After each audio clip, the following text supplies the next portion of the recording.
Welcome to I Am the Cute One, the most chaotic school dance in the podcast universe. Let's spike the punch, grind to usher, and talk about our favorite topic, ourselves. Hello, I am Donnie and I am the cute one. And I'm Chelsea and I'm the cute one. And today, welcome to Donnie Appreciation Month. Dust off your calendars. Dust off your calendars. What? We started good. This is a good one. This is a great one. I had never seen it, and what a diabolical little watch. So, cuties, if you're wondering what the one is, it is, in fact, My Date with the President's Daughter, the Disney Channel original movie. Available exclusively on YouTube, apparently. Yeah, it's not on Disney Plus, so you can only watch it on YouTube currently. The people, me, have been asking many times, hi, can you add it? They don't. I don't know, maybe the rights to that song aren't available. Maybe Disney doesn't want to claim this movie. Oh, I love it. In 6th grade, my homeroom teacher, who was also my reading teacher, so I don't know if it was reading or homeroom that he did this in, we watched it at least 6 times throughout the school year. That's crazy. He loved it. I mean, I've shared the tales of the movies that I watched. John Wick, The Sister Act 2. So certainly it was a different landscape in the 90s and 2000s when we were going to school, when they would wheel out that television. And if it wasn't Bill Nye, there wasn't a whole lot of learning happening. If you were a teacher that forced your students to watch one movie repeatedly throughout the year, what would it be? The Hot Chick. Perfect for a 3rd grade classroom, I think. I think so. It depends. If I taught middle school or high school, it would be Sucker Punch for sure. Yeah. And then if they didn't want to watch it, you would just say, well, you guys just don't get it. But then the good news is I'm their teacher. So throughout the year, they would get it. Like upon first watch, they'd be like, ugh, this is awful. Well, the feminists in the class would. But by the end, they would be coming in little sailor outfits. I think my real answer, though, would be like any of the movies in the 90s that were based on Shakespeare. So like the 10 Things I Hate About You, etc. Good one. This movie, My Date with the President's Daughter, premiered on the Disney Channel on April 19th, 1998. And that might be a lie, cuties. I wrote that because that's what my heart told me. I didn't find that online. Not the date. The date is true. April 19th, 1990. Imagine I just picked it out. I mean, that would be par for the course, the way that your brain just locks into the most random of facts. Mostly dates, honestly. Your brain is good with the date. So I wouldn't question it. Which, you know what? It's Donnie Appreciation Month. Cuties. I sent everyone a packet with all the players of Big Brother 40. And I said, like, this might help you win an HOH competition if you study. But then I have to remember, like, my brain is not like other people's brains. Like, the questions should just be like, what's Chelsea's favorite color, pink or blue? But my head is like, if you take Amy Jo's favorite show and subtract the amount of kids that Matt and Maggie have, and then add the number of times that Chelsea's seen Independence Day in theaters, what's our number? And I was like, no, I can't do that. No, I do not want an SAT question. Now, I love those types of puzzles where it's like a grid. And then it's like, there are 5 raccoons and each one of them ate a certain type of dinner. And then there are clues like Bobby Raccoon hates fish. So you're like, oh, put an X in the fish column. And then you try to figure that out. Oh, I used to buy little booklets at the airport full of those puzzles. And that's what I would do on the plane. Did you ever play the app like that? I did. Yeah. The celebrity sitting at the award show? Taylor Swift doesn't want to sit next to Kanye. And then you drag her there and she says, ugh. Anyway, the part I'm lying about maybe is it could have been on ABC's Wonderful World of Disney instead of Disney Channel. It premiered somewhere related to Disney on April 19th, 1998. It was a Sunday. Too Close by Next was the #1 song in the U.S., and Titanic was top of the box office. Marvelous. Yeah. If today's episode makes you laugh or scream, do us a favor and leave a 5-star review on Apple Podcasts and Spotify. Normally we say or, but you know what? It's my birthday month. Please do both. A 5-star review is the easiest and freest way to help us grow our audience and this community. But since it is my birthday month, if you want to dish out for a real gift, we're also on Patreon. You can be a subscriber there and get bonus content, or head over to YouTube and watch us in full.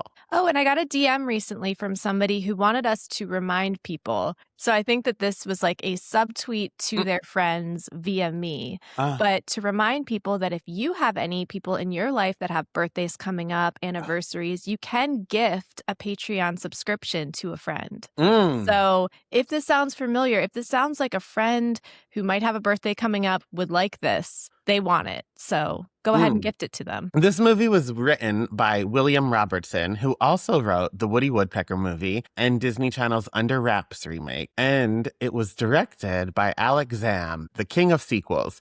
He directed Inspector Gadget 2, Beverly Hills Chihuahua 2, The Tooth Fairy 2, Jingle All the Way 2, Under Wraps 2, and, shockingly, A Christmas Prince, not the sequel. Whoa, he finally got a chance to embark on his own tale. But then imagine you're king of sequels, and then you do the first one, and then they're like, we don't want you for the sequel. That would do things to my personality. Yeah, that would really shake up a whole belief system. I couldn't find anything about the budget because it was a made-for-TV movie, but I'm guessing like $16. Yeah, it seems about right. And that all went to buy the dress. It was nominated for Best Children's Script at the Writers Guild of America Awards, but lost to the Sesame Street episode Telly as Jack, where Jack, of Jack and the Beanstalk fame, quits his story and Telly has to take over. Also, there was no official review since it was a Disney Channel original movie, but it has a 6.3 user rating on IMDb. I believe it. Yeah. I was looking through those YouTube comments and everyone was delighted to be there. It felt like the same energy as the women's bathroom at a club. Everyone was just happy to be there, supportive, giving each other virtual high fives, saying, who's here in 2025? All these likes. Who's here in 2026? All these likes. Everybody just happy to be there. Did you like it? The comment about who's here in 2026? I didn't, no. Well, Because now I don't we'll never practice know. what I preach. We tell the cuties every week to blow up our comment section, but I didn't do the same. Which, can I give a shout out? And I should have come prepared with the username, but on Friday, there was a cutie who treated the comment section kind of like a live stream or like their very own diary or journal, just commenting things throughout the show. And I love that. I love when you guys do that. They've been doing it on YouTube more, but Patreon, they do it all the time, and I'm love obsessed with it. Yeah. Let's get to taglines. The one I've brought, I'm proud of this one. A date that'll make history. Oh, that's a good one. That's a good, legit one. Like that Yeah. one could be used. Mine absolutely couldn't be used, but it did make me giggle. Okay. Red, white, and blue balls.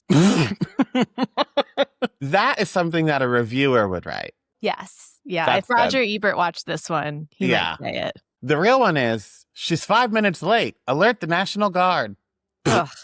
Awful. Yeah. And I would argue that what she does, there are other things to be focused on besides her being 5 minutes late. If you say so, I think she was great. The only trivia I've brought, well, for right now, I've sprinkled some in throughout the movie as a little treat. But the only trivia I'm bringing right now is Danielle Fishel auditioned for the role of Haley and was a finalist for the part, but they gave it to this girl instead. Do you think it was because it would have made it too weird that she was dating Eric I'm Matthews? sure. Because that was my first instinct. Like, why would you do that? What character, Chelsea, if any, do you identify as? This was a weird one. This was a weird week. I couldn't really find any that I truly identified with. So I said, I think I would probably be one of those bikers at the bar charmed by magic. Because one thing, I don't know if you know this about me, Donnie, I love magic. I love close-up magic. I love stage magic. I love magic shows. I love a good magic show. Remember that bad one I went to with the Muppets? Who could forget? I wish I could. That was a trick I wish he did to me at the end. I identify as the little sister because I love to talk shit about people I think I'm better than, and I chow down on free food. And you can rock a pigtail. Thank you. I heard that. I'm going to give you 1 minute on the clock to give us a synopsis of this lovely movie. Sure. So I don't know if in post I'm going to try to alter my voice or if I'm just going to try to do some voice work now. I want you to imagine that deep, gravelly voice that's in a horror movie. Okay. He was promised a night of dancing with a date, but she had other plans. When an absolute psychopath lures unsuspecting Eric Matthews into a night of crime, chaos, and credit card debt, everyone is forced to examine if they really are proud to be an American. Oh, I don't know what you have against this girl. I'll find out soon, but... You sure will. Haley Williams, Paramore fame. Wait, is that her name in this? No, Haley Richmond? Hallie Richmond? Okay. They kept correcting people for how to pronounce it, so now I'm all confused if it's Haley or Hallie. Who corrects it? There's like 3 different times that somebody says Haley or Hallie, and they're like, it's Haley, it's Hallie. I think it's Hallie in the movie. Maybe. We'll never know until the comments come in. You've been saying it wrong the whole time. I went to college with a girl that never knew the difference between there, and there. So her solution, rather than just learning the difference, was that when she wrote a paper, she would just alternate between the three. Oh. So I'm just going to do the same. I'll say Hallie and then Haley and then Hallie and then Haley. And that way I'm only wrong 50% of the time. I love that. Also, you said the word never, which made my brain go to you saying never nude. And then that made me... And then that made me go to other words that I like that have a little sing-song to it. Do you know about Foriacha disease? Is this a real disease? I learned about it the other day. It's like something mean. Like when someone says you have Dunlap's disease because your belly Dunlaps over your pants. Oh, like butterface. Everything's hot butterface. Yeah. So Foriacha is when you have a wonky eye and one eye's looking for you and one eye's looking at you. When I'm tired, I do get Foriacha disease. Do you? Yeah, sometimes my eye does like wander a little. I hope that you're in the finale of Big Brother 40 and that we can get that on camera. Yeah, I'm just like exhausted and there it goes. Uh-huh. Like what you're hearing? Head to patreon.com/IamTheCuteOne for more. There you can find uncut, unedited, and unhinged video and audio footage of current episodes. That's patreon.com/IamTheCuteOne. See you there. Haley Richmond just wants to sleep on Saturday morning and dress slutty, but unfortunately, that's ordinary people activities. And Haley Richmond is no ordinary person. In fact, she's the president's daughter. My date with the president's daughter. Oh, yeah. Do you think Chelsea Clinton watched this? It's so crazy to think about that in 1998, there was only one person in the United States who could like truly resonate with the idea. Yeah. She probably didn't watch it. Chelsea Clinton wasn't bad, was she? Well, nobody was really bad. The Bush girls used to like get finger popped, didn't they? I think so. But I mean, look at their dad crashing cars and getting drunk. That's true. That's a fun family. Hey, fool me again.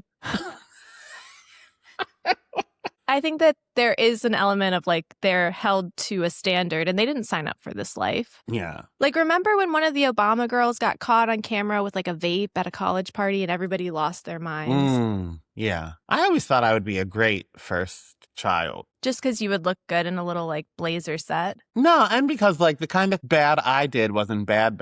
Like it would be bad enough for my dad to be offended. Like, Dawn, you're the first child. But not like bad enough where I'd be caught with a vape at a college party. Yeah, I think I would single-handedly like ruin a nation. You would, yeah, for sure. I would just have a tampon in my butt at a party. Now imagine that on the cover of the National Enquirer. Just a blur over it like a cat butt. First child wants to be cat. This opening scene when the dad is like reading the newspaper and looking at his rival and he's like, oh, he totally has hair plugs. I've told you back when I had TikTok, I found myself on the toupee side of TikTok, which is incredible. I mean, the work that these hairstylists are doing. Talk about magic, close-up magic, because these men go from creepy George Costanza neighbor to fuckboy in just the turn of a button. But now I found myself on the hair plug side of Instagram. The brave people, talk about brave, to put their journeys out on the internet, to document their recovery from hair plugs. You know that cartoon character Megamind? Day 3, these men's heads are so swollen, Donnie. Have you ever seen it?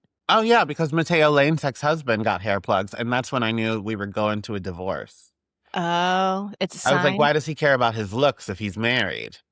It gets creepy. Like the temples just explode out. Horrifying. Oh, yeah. Did you ever see, it's not hair plugs, but it's an alternative to if you don't want to look as good as I do. People get tattoos of a hairline. I have seen that. And I have also seen the people who look at that idea and think to themselves, I can do that at home. We've got McDonald's at home, and they take like Sharpies or they take that powder and they do it and it drips down. It's horrible. Awful. 2 things. 1, Sharpie on the head is something I established long ago. That's something that I brought into this world in 9th grade. So it really grinds my gears. And I know Disney is listening to this episode. I know exactly what you're about to say. It grinds my gears that now they're acting like it's a Woody original in Toy Story 5. Just go back to several episodes of this podcast. Donnie's been telling that story for years. Yeah, they heard what I had to say and are taking over. That's number one. And number two, not the powder, but there is like, if you don't want to fully dye your beard, you can paint over it. It's like mascara, but like for your beard. But the tough part about that is then if you drool in your sleep or if you're wet sucking dick, then it goes all down your neck. Well, I don't think you're supposed to do it before you go to sleep. I understand doing it before a hot date. No, but I'm a morning showerer. So I don't do it before I go to sleep. I do it throughout the day, but then I go to sleep normal at the end of the day. You don't wash your face before bed? No, remember, I don't wash my face or I break out. Okay. I started using in the shower a face wash, but like when I went bald, I started using face wash. Before that, I would only let the shampoo run down my face and that's it. Unless like, you know, I was in the mud or something. Like if there was something physically on my face, I would wash it off. But before that, no. Men disgust me. When I see a 3-in-1 shampoo, conditioner, body wash in CVS, it really makes me want to scream. I didn't know that was bad until Legally Blonde the musical, when he gifts her conditioner, shampoo all in one, and she screams in his face.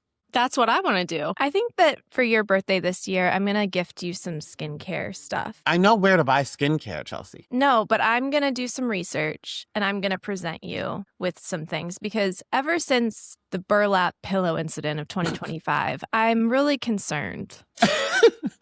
And part of the responsibilities of being the president's daughter is being available to be used as a prop for his major events. So even with the last school dance of the year approaching, she's expected to be at all of his speeches. And today, it's at a daycare to show he cares about children. Where do you think he stands politically? I'm worried, Donnie. I don't know, because he is opening a daycare. But he says something like, when I was growing up, it was a different time and parents were home with their kids, which does make me feel like he's wanting to make the country great again. But he's saying that it's affordable childcare. I don't know. Yeah, that's what I couldn't tell. Because either he is bad news, which we weren't really given that impression, but then if he's not, that means Eric from Boy Meets World's dad is. Because he's very anti-president. But also, I think that we're watching this movie through a 2026 lens where we are completely divided. Okay. Back in the 90s, everyone was kind of evil because everybody was more centrist. Obama was the first president to say out loud that gay marriage is okay. True. You know, so I think like we were more united as a country during this time because everybody just had a knowledge that like all politicians are evil. And now all politicians are evil, but we have like the far right who are out and proud about their evil, and then the far left that are like, we're standing up to evil by doing nothing. Yeah. With the daycare being so close to a mall, Haley ditches the end of the speech to go window shopping. Someone else at the mall is Duncan Fletcher, a geek who spends his free time doing magic tricks and doesn't have a date for the dance. And you admitted at the beginning of this episode you love magic. Did I ever admit that I used to do magic? No. Not at talent shows or anything, but every year for Christmas I would get different magic kits and stuff because I was obsessed. I love that. Thank you. I think in my early years, I knew I had a flair for the dramatics, but my sister wasn't old enough to like be a co-star in musicals for the family, and I didn't have feminine energy in the family. So like my talent shows on Thanksgiving as a little kid weren't like, let me choreograph a dance for you. That wasn't until Callie came into play when I was 12 years old, and then I was like, oh, I have a prop now. But up until then, my shows for the family would be little magic shows. That's so cute. Thanks. Also, did you like Eric on Boy Meets World? Yes and no. I liked him better than Corey. My God, what a whiny bitch. I liked Eric the early seasons when he was like the popular older brother. Yeah. And then when they like put him in a boating accident or whatever and he was full Forrest Gump, that's when, and that's, I feel like when more people like him. But that's not the same character. No, it's not the same character. He definitely, what is it called? Like Ned Flanders syndrome from The Simpsons, where it started out as one character and then throughout time they get dumber and dumber and more like a caricature. Oh, I didn't know that happened to Ned Flanders. Yeah, Kevin from The Office is another person like this. But I think that Eric was the better of the Matthews boys. Yeah. But I did like him when he was the hot older brother that would sometimes give advice and sometimes would be aloof and was always fucking around with Mr. Feeney. But yeah, they did do something. Speaking of Zack Snyder, they lobotomized him when he went to college. But that being said, then he kind of just became a vessel for my sexual fantasies because we had Sean Hunter and Angela, which was my bisexual awakening. Let's never forget that beautiful cameo you bought me from her. But simultaneously, the bisexual awakening I don't talk about enough is I wanted to be that redhead in that apartment so bad. The porn star. Yeah, put me in, coach. I'm ready to be Eiffel Towered. They didn't talk about it when she was on the podcast. Do you think she slept with anyone in the cast?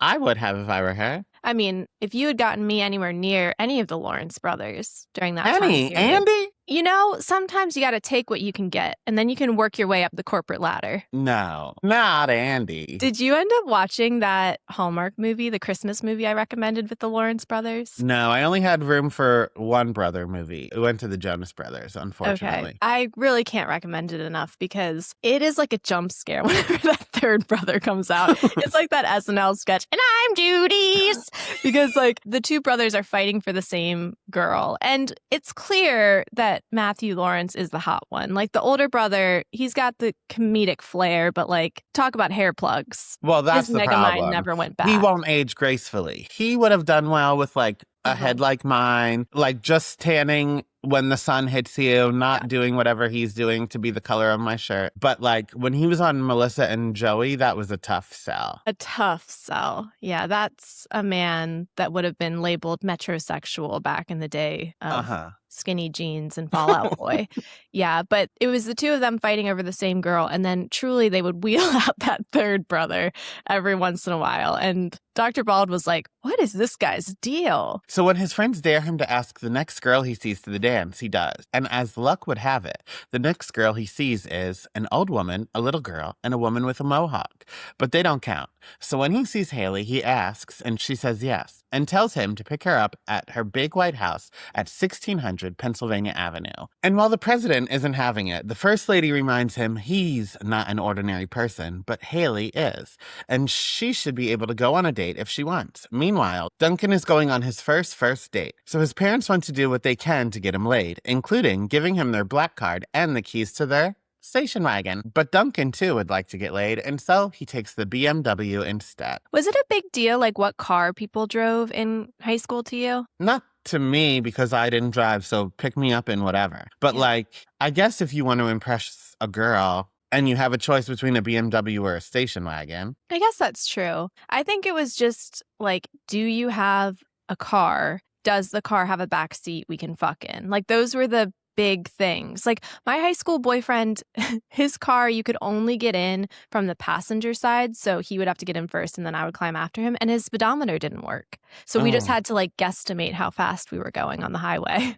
When Duncan arrives at the White House, he's taken to speak to the president, where he tells him about himself. But thanks to Secret Service and B613, the president tells him he knows more. And could you imagine going on a date and then the parents spouting off information we said on Patreon? I would die. Imagine I go to meet my boyfriend's parents and they're like, we heard about the tampon in your butt. I would turn into Alex Mack, just that puddle on the floor. Just zoom me into space. I do worry about that because maybe this will have to be Patreon. No, I'll be brave because I'm going to manifest because I want to be friends with them. The girls have friends that there is a kid in each of their grades and they're really, really sweet kids. They're good kids. I like them a lot and I love their parents. Their parents have come to a couple birthday parties and I want to like take the leap. It's like dating when you meet a parent of one of your kids' friends and then you're like, but how can I make you my friend and not just the parent of my kids' friends? So I want to take it to that next level and figure out a way of like hanging out with her. But I have my suspicions that she might listen to this podcast. She's never brought it up, but I think she listens. So if you listen, I'm talking about you and I want to be your friend. But I do worry sometimes, like if I meet somebody like this and I'm just getting to know them, but they know like way more about me. Well, that's what happened Yesterday, I was at Alamo Draft House to see Scream 7. And before my friends got there, I was click-clacking away on my laptop at the little bar they have. I got myself a non-alcoholic beer and was working on Big Brother 40 prep. And this woman came up to me and said, "Oh my God, I just want you to know I love your podcast," whatever. And it was so nice. She mentioned you. She said she loves us. And I was like, "Oh, that's great. Thank you." And then she said, like, "What are you seeing?" And I said, Scream 7. She's like, "Oh, I should have known." And then she was like, "I'm seeing Wuthering Heights. You saw that already, right?" So like she knows all this stuff about me. And we had this conversation, whatever. And then I said, "What's your name?"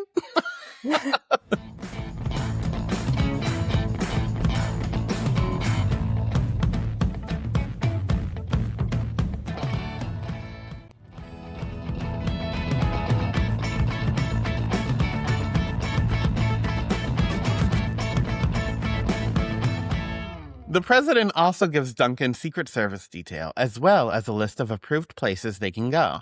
And when they go to the movies but want to go to the dance, they pretend to make out so they can sneak out and head to their next location. And I don't think there's anywhere I'd want to be at enough that would make me crawl around on a movie theater floor. No. Also, did they say specifically, and maybe I missed this, or maybe it was just a glaring plot hole, why was she allowed to go to the movies but not a dance? Well, the movies, you don't really do anything. You just sit there and watch.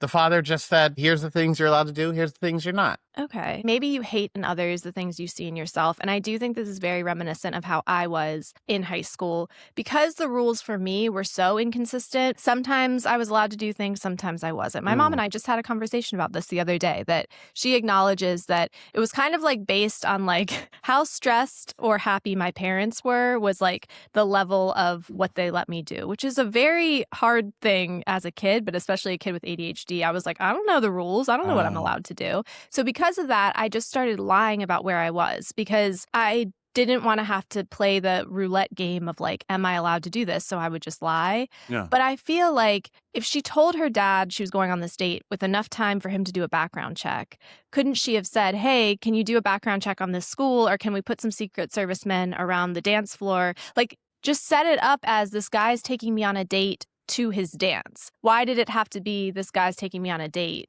You pick our adventure. True. Can I tell you something that pissed me the fuck off about this movie? Please. These code names. The Secret Service are in their walkies and they're saying Snow White and the Frog Prince have arrived, blah, blah, blah, blah, blah. There are so many other options. 7, in fact.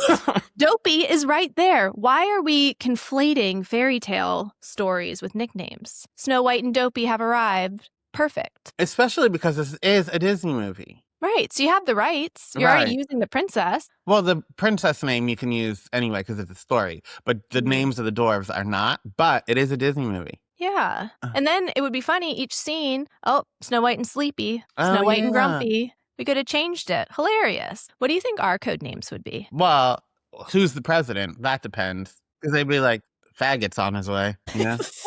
But not if it's Obama. Maybe they would call me, I don't know, Beartown. Beartown, USA, coming in. And what would they call you? Well, it depends on the day. Depends on the day. Yeah, it's much like in Harry Potter, the Half-Blood Prince, like the half D slur. Oh, Donnie and the half D. They'd be like, swamp monsters on her way. Neve Campbell at the end of Scream. Also, you are aging better than Neve Campbell. Neve Campbell's like 10 years older than me. Okay. Well, then in Scream 5, you still look better than her. Okay. Can you give us a teaser? I know you're going to talk about it on this TGIF. Did you like Scream? 4 and 1 are equal, and then 2, and then 3, and then 7, then 6, and then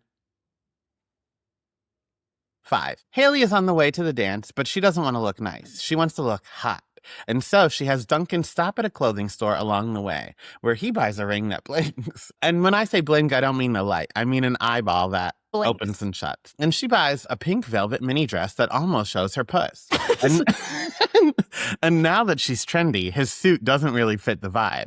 So she forces him to buy a leather jacket and spend $730 of his father's money. What was the dress code for this dance? Because not only would that dress not be allowed at my school because it goes shorter than the fingertips? But also, when she's giving stuff back to him to hang up, there's like polo shirts and like striped t-shirts in there. How did we go from that to this? I don't know. Honestly, I was just so relieved that she wasn't wearing her J. Crew cardigan when she showed up wearing that little Hillary Clinton outfit. I mean, of the times, I suppose, but I was like, my God, Granny's coming to town. Yeah, but that was never her heart. That was just because she was forced to. We didn't have dress code at dances, though.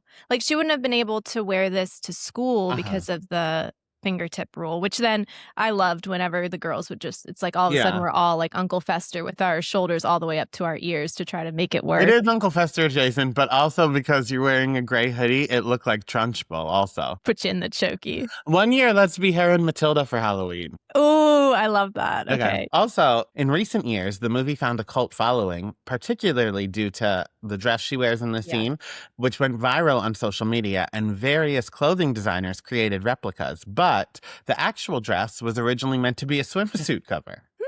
Yeah. It is very Gen Z coded. I feel like it's very Euphoria. Yeah. And the pink mini dress was so tight that the actress that played Haley couldn't wear underwear when she wore this dress.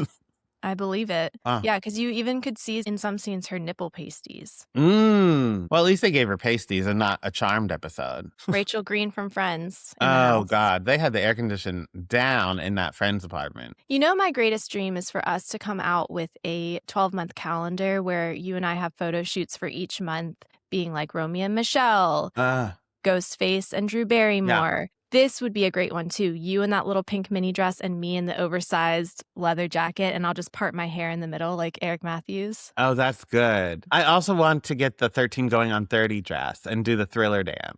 Love that. This is where I put in all capitals in my notes. This girl is a menace. Honestly, she might make me take the red pill. Fuck feminism. This bitch is crazy. We got to account for inflation. This was 1998. I couldn't believe when she made him get out her dad's credit card. Because first of all, I know that technically presidents are public servants. And technically, again, this is the 90s and not our current state where I guess presidents can just continue to make money with their various failed business ventures while in office. But like, I got that she needed a wardrobe change. I got that it would not be a Disney movie without a fashion montage. But certainly she could have bought the stuff for him. For sure. It's $1,450. When you account for inflation? Yeah. Yeah, that's crazy. Oh, what a bitch. What a bitch. But I did love that jacket. Oh, he looked great. Yeah. But this is a man whose dad is fighting tooth and nail for a promotion, and now just a casual $730 for a jacket? That's 2 weeks mortgage. No, 2 months mortgage. I don't know. I don't own a house. And now that Haley's already free for the night, she figures she'll really let loose. So she gets in a fight with rednecks as she's driving Duncan's BMW before running a red light and taking him to a nightclub instead of the dance, where she dances with another man. I know this was a Disney Channel original, so presumably they have a formula on lock. They've got the same writers that are showing up, ready to make sequels or just ready to make the Disney Channel razzle-dazzle. I swear that this script must have started out where she was like a toaster who became a woman who only had one night to live, or like a magical fairy who gets to experience humanity for one night only. Because there is like no world in which this girl needs to do all the things in one night. She has just been asked on a date to a dance. When is enough enough? This script had to have started out as like she turns back into a pumpkin at midnight. So she's trying to get all living done. Or like she's died and she wants to have one night of doing all the things on her bucket list that she missed out on. Respectively, you were a bell-wearing, dick-riding, drug-snorting hoodlum. So I think that is where you're thinking of this. But as someone who didn't live a life of freedom, I get it. Like, this is your one chance. Take it. I guess. And again, you hate in others what you hate about yourself, because this was kind of me if I got like a free weekend between soccer tournaments. Like I wasn't able to go to all the parties. So when I got to go to a party, I made it count. As you know, I never really got in trouble in this way because I didn't do bad things.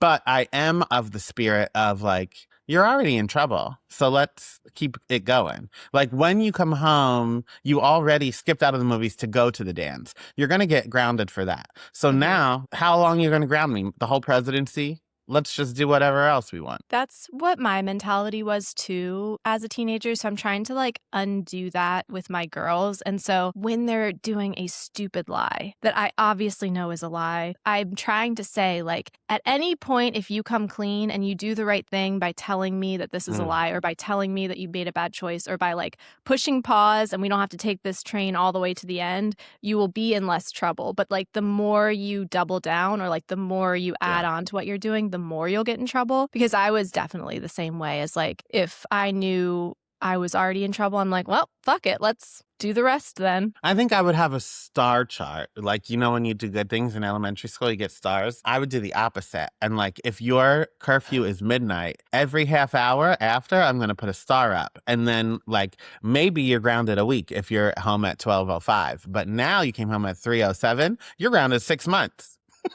I know that kids may or may not be in your future, Donnie, but it's ideas like this that really make me hope they are, because that is the most on-brand thing I've ever heard from you, that you would have like an organizational visual system for having when your child come home. Like I can imagine you fuming, getting out your stickers and being like, another sad face on the chart. Checking your watch, another 15 minutes, another sticker. And also, I'm 40 years old right now. So even if I had a child tomorrow, which that is not the case, but if I had a child tomorrow, I would be 56 years old doing this, which makes it even better. And having the time of your life. Since his date is grinding with someone else, Duncan takes time to call his friends and raise the bet. If he shows up to the dance with the president's daughter, they'll give him $100 instead of $50. And after the call, the rednecks show up looking for a fight. Luckily, the vice president's creepy son that can't take no for an answer is there, and Haley tells the rednecks he is her boyfriend, and so he gets beat up while Haley and Duncan flee. When Duncan made the call to his friend saying like, let's raise the bet, I'm going to show up to the dance with the president's daughter, that's when I figured out where the rest of this movie was going. This was our she's all that moment. I was like, not a bet. I know, but false equivalencies. Because spoiler alert, later on when she finds out about it and like storms away, I'm like, bitch, you almost got him killed several times tonight. His dad is not going to recover financially from this credit card debt you've put him in. These are not the same. And that is just typical Haley Halley, that she is going to find a way to become the victim when she has been literally terrorizing the town all night. Yeah. Meanwhile, Duncan's dad realizes the BMW is gone the same time the Secret Service show up to his house looking for the president's daughter. And Duncan's family is taken to the fundraising dinner being held to talk to the president and first lady about their missing children. Among other things, like Duncan's sister telling the president that her father is not a fan. And why? Yes, we're taken to the fundraising dinner very quickly. Like, we weren't planning on that. But we were having the very important dinner with the boss of the father that could possibly give you a raise to be vice president or whatever. Why was she in a nightgown at this party? It was the 90s. You know, your parents never threw ragers downstairs and were like, stay upstairs. Yeah, but she wasn't. She was like serving hors d'oeuvres downstairs in her nightgown. And me coming down in my Elmo pajamas and serving a pig in a blanket or two to my aunt and uncle and like drunk grandparents is different than doing it to the president of the company. I guess so, but I think it's just showing they're just hardworking Americans. Or they were like, if your name's on a list, look what we got. Give me a raise. Boo! Boo! But then they'd put her in the car and she'd start talking. They'd be like, give her back. Back on the date, the BMW gets a flat. And when he goes to fix it, Haley makes her way to the closest biker bar. When Duncan goes in and demands she leaves, the bikers start to get violent until he whips out a little magic and wins them over. And so they're ready to head to the dance until it's stolen by a modern day Bonnie and Clyde who wear paper bags on their heads. And I always get confused about how you are. Do you like bars like this? Biker bars? Yeah. Would you thrive here?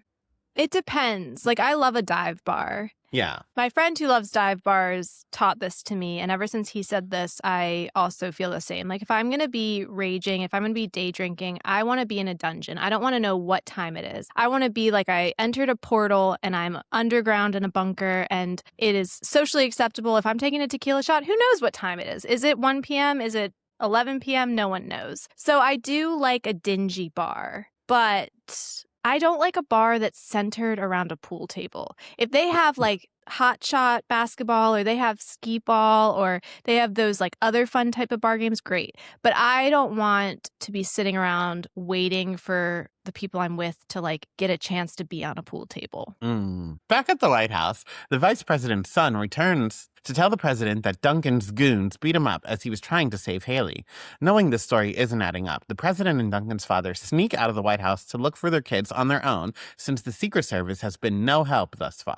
And when they see the BMW, they assume it's Haley and Duncan, so they try to chase them down, speeding while they do so. And I could have saved this until the What Ages like blockbuster segment, but instead I'll just say it now. One thing that aged well about this film was the absolute incompetence of both the police and the Secret Service. Because right away they established they have the car and the license plate. Why were Haley Halley and Eric Matthews able to park that car, go into the bar, have it stolen? That, to me, would be the first thing we're looking for. We've gone to the house. We've collected the parents. Why aren't we following the car? Exactly. And that's not a spoiler. In Scream 7, at one point they say, all available units go to Sidney Prescott's house. So if we can do that for some random bitch who, yes, she's been chased her whole life by a serial killer, but at the end of the day, she's still a random bitch. If we can do that for her, why isn't the next 3 neighborhoods of all available unit looking for this car? Yeah, and they say something like, oh, we don't want the police involved because then it'll make me look bad during election season, yada, yada, yada. But again, I say you have access to the Secret Service, to the FBI, to the agents that could do those background checks on Eric Matthews. I just feel like there's a natural progression, and maybe it's just I've been reading all of my mystery novels lately, but like, we didn't really look very hard. We're slow dancing at a dance. I agree. Speaking of your mystery novels, my friend texted me and said, whenever Chelsea tells you to read a British novel, I'm afraid she doesn't know you at all. She said The Hunting Party is very British. It is very British, but when you read it, you're not going to have a British accent. Okay, that's what I told her. I said, I can get behind a hen party being thrown around occasionally. And she said, no, the country is another character, like Sex and the City. They're on vacation. Okay. Oh, I can deal with Americans in London. They're British, but they're on vacation. But you're not British. So when you read it, are you going to put on a British accent? No, you're going to imagine them as all hot and you're going to imagine them as all American. Okay. It's when the TV show comes out that'll piss me off. That you'll hate it. Yeah. And in turn, they're arrested and put in a holding cell where they bond over politics until they can be bailed out. And when they are, the president has no interest in going to the fundraiser. For the rest of the night, he's just a father, and he intends to find his daughter. Duncan wants to go to the police, but Haley knows that means the end of their date, and so she urges him to still go to the dance. And on the way, they teach each other what it's like on the other side of the fence. Being normal isn't so great, but neither is being the first daughter. On the way to the dance, Haley spots the protest against her father and decides to step in and curse out a black woman on the nightly news. Being on the news shows the Secret Service exactly where the duo is, so they chase them down, kind of. Haley and Duncan escape yet again to a roof where Duncan tells her everything he told her about himself. Rock climbing, karate, bungee jumping has been a lie. And she tells him if he likes her enough to lie, he must be pretty special. You know, my favorite kind of man is a man that will call me the F word. So for me to see a red flag and know it's a problem is pretty big of a red flag. Yeah. Also a red flag, and circling back to your previous conversation of what side of the political line does Daddy Dear fall on, I think this was a reference to like the Black Panther movement. Because the woman that she curses out on television, as you said, a black woman, she's talking about how it's a surveillance state. She says something to the effect of he's keeping tabs on the organization. And it just felt like, okay, so this is like our first person of color we've seen in this movie so far.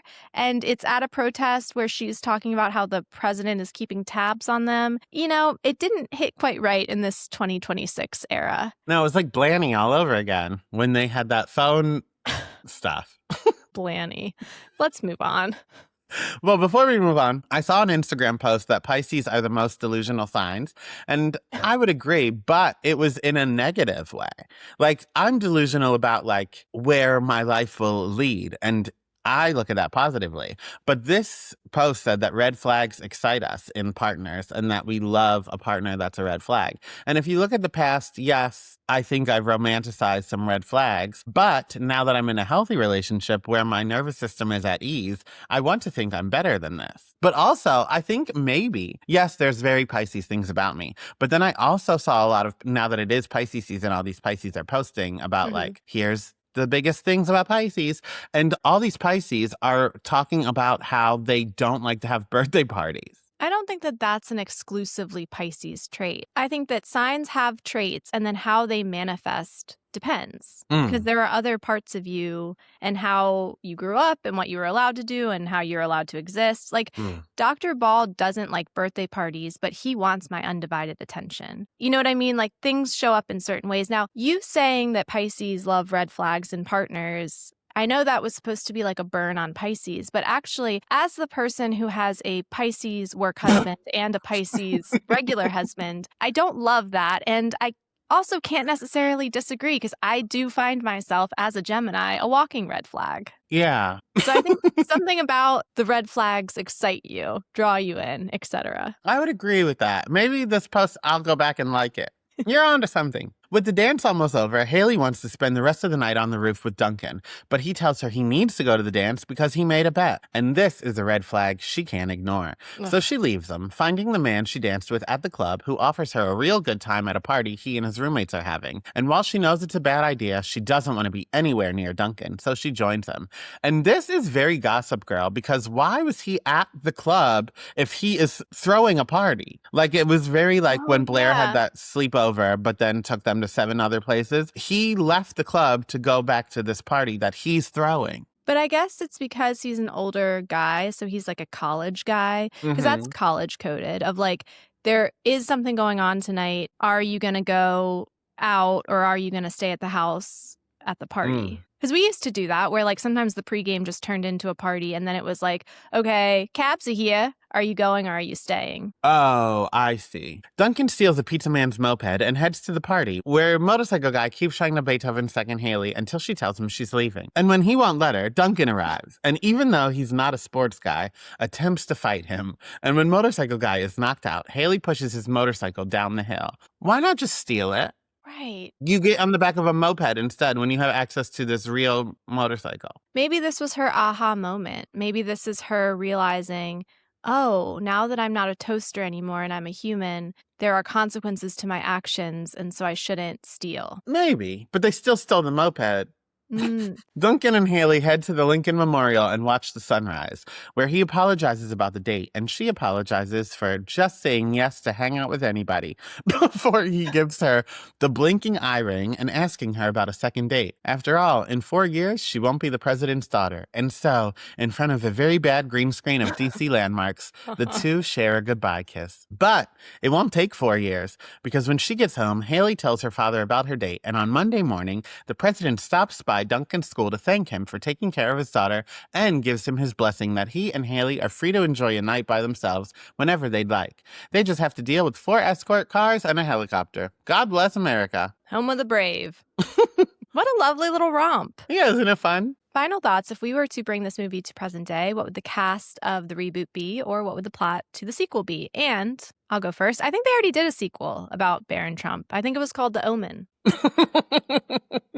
Well, we need a black president again, so I made it Sterling K. Brown as the president. Love it. And then Caleb McLaughlin from Stranger Things as Duncan, and Lexi Underwood from Little Fires Everywhere. But she has experience playing the first daughter already because she was Malia Obama in that First Lady thing. Wonderful. Yeah. Love that.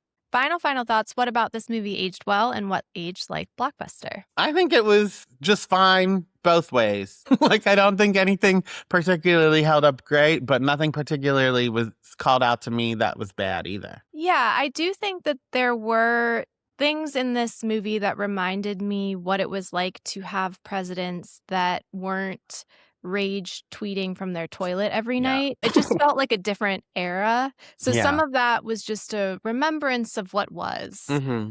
But yeah, overall, it was a cute movie. It was. Next week, we're covering The Skeleton Key. Finally. Caroline. Wait, you've seen it or no? I've never seen it, but every time you've said The Skeleton Key, it's now my vocal stem of Caroline.